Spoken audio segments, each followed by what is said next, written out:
Hey guys, Button1979 here.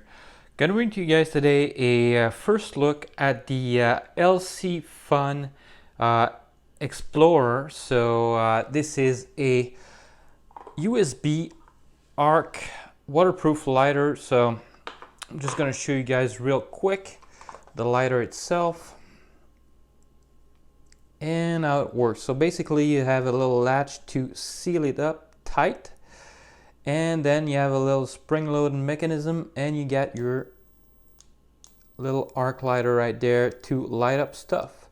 So does it light up stuff? Let's see with that little piece of... Yes, it does. Yes, it does. As you guys can see, it lights it up, no problem. So guys, why would you need something like that?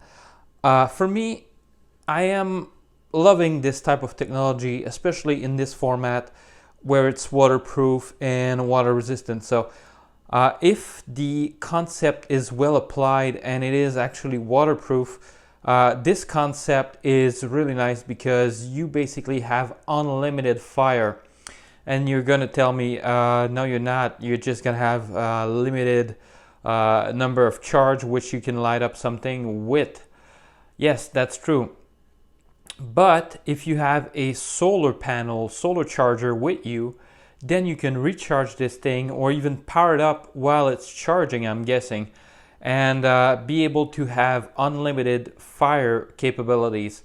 So if you have yourself a small solar charger and a solar panel which has a USB charger and you bring a USB cable with maybe in a Ziploc bag or something so it doesn't take water if you're unfortunate and you fall in the water, but you basically have an unlimited way to make fire compared to something like a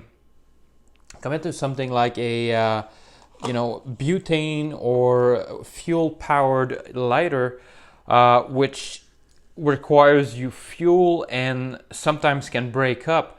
If this is good technology and it's made with quality components, this thing will last you for years, compared to any lighter that I have over the years, whether it's Joe Bond or any other type of lighter, especially these types of fuel lighters, so that uses butane or propane or whatever, so mostly butane or isobutane. So but these things eventually breaks. So that's one thing that pisses me off, they eventually break, which is not to tell that this won't eventually break, but this one is not waterproof. So of course there are some waterproof model like this, similar to this, but then again, like I said, you're mostly not gonna bring something like a canister of fuel to refuel it, and then your canister of fuel might have some issues and stuff like that, or you might have some small particle and it can jam up the lighter. The piezoelectric ignition can have some issues. So right now the Joe Bond is a really good lighter for the money and it works great, but having something like this, I think this is the future. So I have several iterations of arc lighter, including one that's in a flashlight that is a super smart component. So this is in a flashlight on the cap of the flashlight. So this is just amazing. So for having two items in one. So I wish manufacturer like TrueNights, Olights would start incorporating this technology in some of their flashlights. So imagine you have an 18650 flashlight that can be recharged via USB or USB charger, that gives you light and that also is able to make you fire. So that would be the best of both worlds. So anyways guys, I just showed you guys how it works. The thing is, it lights up stuff. Now what I'm gonna do is I'm gonna do a quick little water test to see if this thing is gonna be waterproof or not. So let's just dunk it in the water, and it's falling down to the bottom of the... I'm just gonna realign you guys and just show you guys there. So this thing is on the bottom of the water right there. So let's leave it for a little bit right there, and let's leave it for a few seconds. Then I'm gonna take it off. This thing is falling down the water, so I would like to see this thing floating. Maybe that'd be a little bit better if that thing can float. So now I'm gonna take it off, I'm just gonna shake it. I am gonna pet it dry here. Just gonna pet that thing dry with a Scott towel and just remove any excess water real quick so that water doesn't get inside the mechanism when I open it. All right, that's good enough. So now let's open the latch, click. Let's open this up, and this thing's still working. So you guys can see the USB port is right in there inside the lock place or the lock component. So from what I can see, no water got past the little type of O-ring there, so that's good. I'll keep you guys updated if this thing stops working or not, but from what I can see, it is still working great and there's no issue. So yeah, so it has a first lock which kind of locks it but not 100%, and you guys can see there's a little O-ring seal there.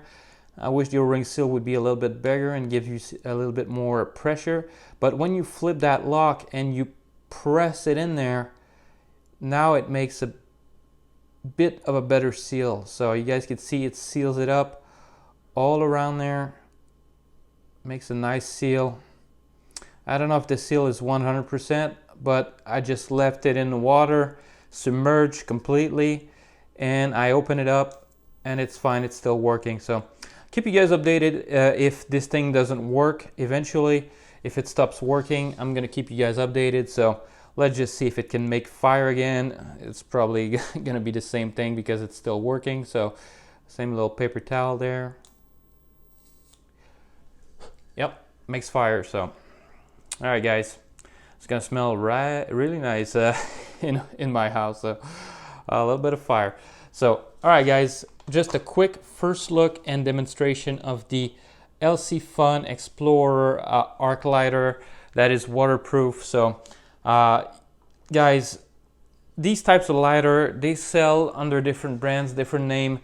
These things are becoming popular, I'm guessing, because of, you know, it's a new technology, and I really like the direction in which these things are going. So this is a new types of outdoor survival tool that I think you should have in your pack, just because, you know, that and a solar charger or some small USB charger that you can bring, a small power bank. You know, it's just another tool. You know, I know there's ferro rods and all that stuff, and the ferro rods work great, but I would pick that and a ferro rod, and the ferro rod would be the backup to this if this ever fails, because it's just easier to use the arc and just you know, light something on fire than, you know, messing around with the ferro rod. And some people can light it up fast, but I think you guys know that with, you know, solar and other types of energy, this thing is something that is a really nice option, because it basically gives you almost unlimited way to make fire. So all right guys, if you guys enjoyed this video, give it a thumbs up, that's always appreciated, and I'll catch you guys on the next one.